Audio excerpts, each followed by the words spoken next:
My job is a very interesting job as a barrister and solicitor of the Supreme Court of the Gambia. If you're passionate about what you do, you can wait for it.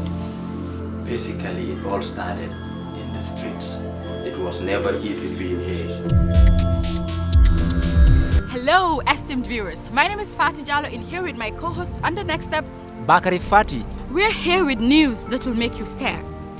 Yes, stare. It's time to turn passion into action. With our new talk show on JRTS, Nothing can be better. so drag your seats closer to your TV. Are you lost in thoughts in the middle of the night, trying to figure out what's right? Or do you always have dreams of the future but wake up with screams? Do you have your inspiration glued to a mountain of doubts, dragging you back?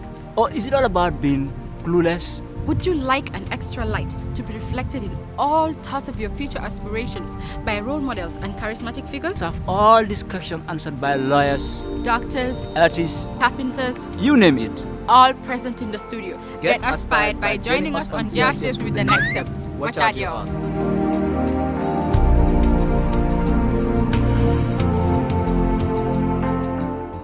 Good evening once again. Welcome to the next step.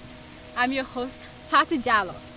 Well, I really miss you and I hope you missed me too. Well, today we're back with a very interesting young man. Okay, I'm gonna ask you this question. Who is the most influential Senegambian artist of our time? Okay, but before I tell you this, or even before you start guessing, we're gonna show you this. My Babou goes by the name Babou Sambu, was born in 18 November 1989 in Serakunda, Churchillstown, but later moved to T-Town, Talinding in 1998.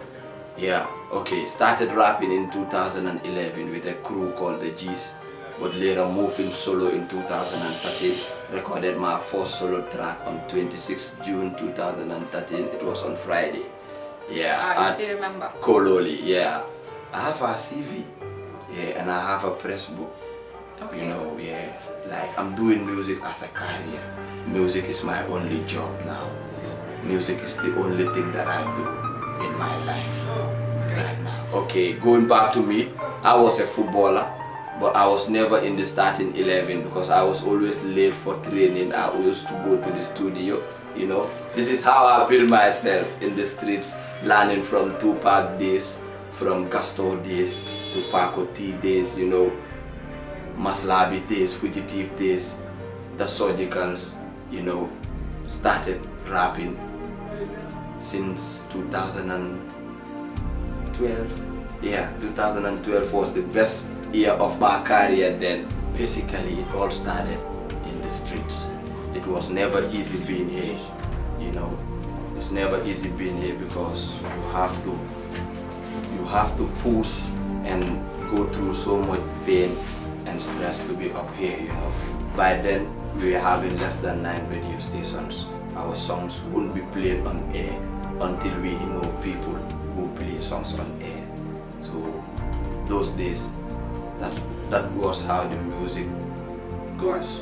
Okay, and right now, thank God we have so many followers, but still it's not easy because we have to be fighting, and our music is not yet international, but still we try to build standards for ourselves so that any international opportunity that arises, we can fit into it. But it was so hard, and it's still hard, like being on the struggle from the studio to the radio station to shows. By then, it was hard for us to even perform 2 tracks on stage. The limited time we were given was just 15 minutes. Seriously? Yeah. And you know, it's so hard to prove to 10,000 people in just 15 minutes of time, you know. That's really true. Yeah, man, but thank God nowadays we are in big shows and we are trying to put the music where it should be, because the music still have to be some point. So as by Babou will be paid 10 million for a Jeep, you know. That's how the industry should be big enough so that everybody, both us and you guys, because without us, without you guys, our image won't be out there. So this is the business. If you learn it from that way, it won't be easy, but you can find a way to penetrate those obstacles. In my own understanding, like it's very important for someone to be himself. Like I can't be Tupac or Biggie in America. I can only be Babou in the Gambia, you know, because in anything you're doing, you have to measure what your limit gives you and what your culture allows you to. Exactly. Like it's no more ways and means, but now people hope for dreams and aims, you know. But now people are going back to their culture like big time. So it's better for us Gambians to mix and blend our culture so as to teach it to the wider world. I cannot go to the US and start rapping like 50 Cent. They might be like, wow, what's up? But when I go with the mbala thing and the sabar with that rap stuff and that swag in it, they might want to listen, they might want to feel, and they might want to learn what I'm doing. Yeah. You know, that's the best way to sell your costumes. Like here in the Gambia, the music which is fast selling now, it's like this local traditional Afro-Manding stuff. You have our big time musicians selling it outside and it's working out for them. So it's the ills and wrongs of society that motivates me like to sing. Most of my songs are based on the ills and wrongs of society.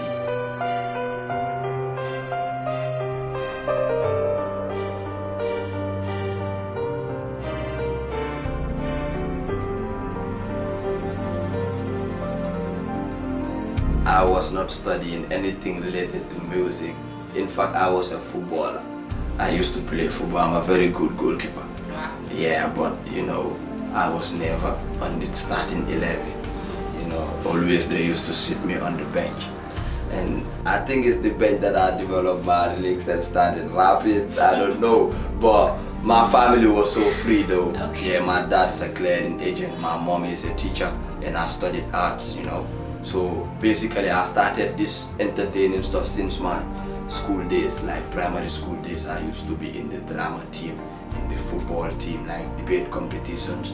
And Commonwealth, I once imitated the president, you know, for the Commonwealth Day, you know, yeah, with my bodyguards. By then he used to wear the camouflage and this red beret thing, you know. It was way back, you know, so happy to see myself here, but I was doing arts since primary school, you know. But later on I developed it as a career in 2013 when I launched my mixtape. Like it was so full that I decided to take music as my career. I never expected that kind of crap, you know. Yeah, education is a plus in music. Yeah, it's an addition, you know. I started from Lulu's Memorial in Sandika, from there to Serekunda Primary School. I attended St. Teresa's Junior Secondary School and SOS Senior Technical, you know. But I only spent 2 years in SOS later. I graduated at Gambia High.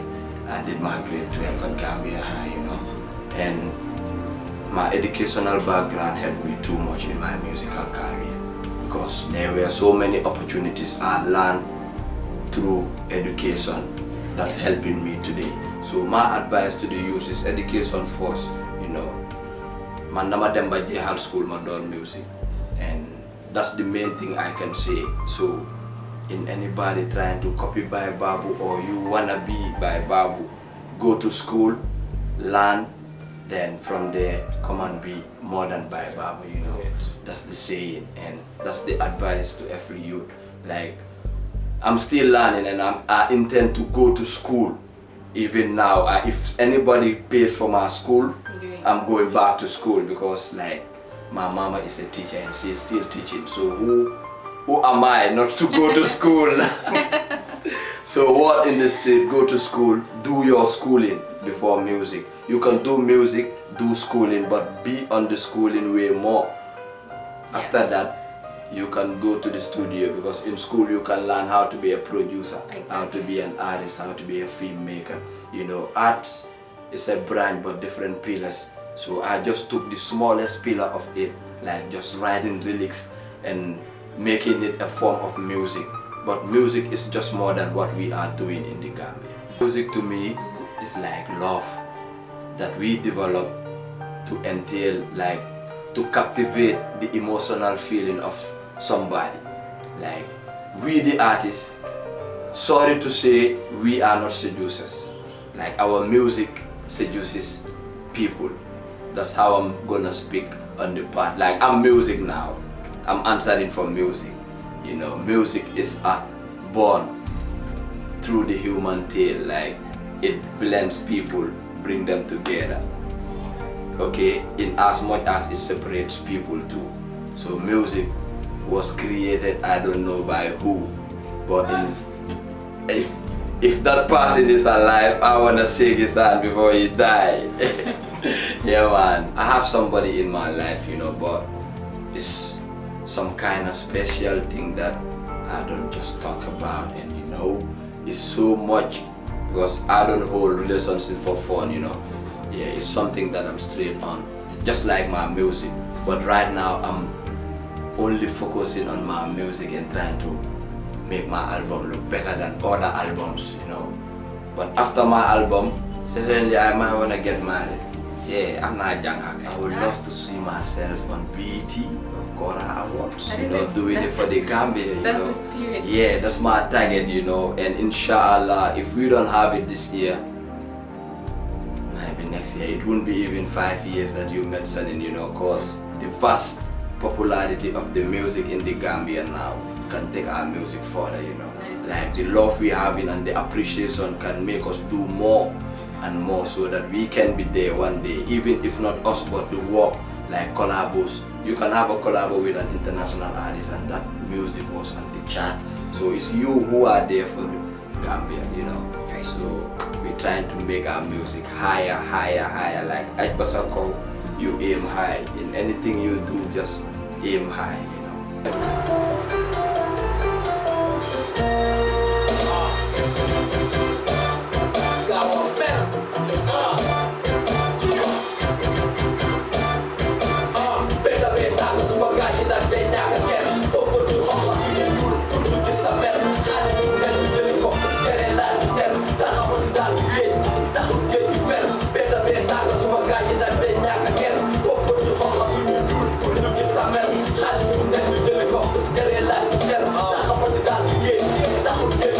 Welcome back to my beautiful viewers. Well, I hope you've been inspired by the story of Babou, aka Brain Cracker.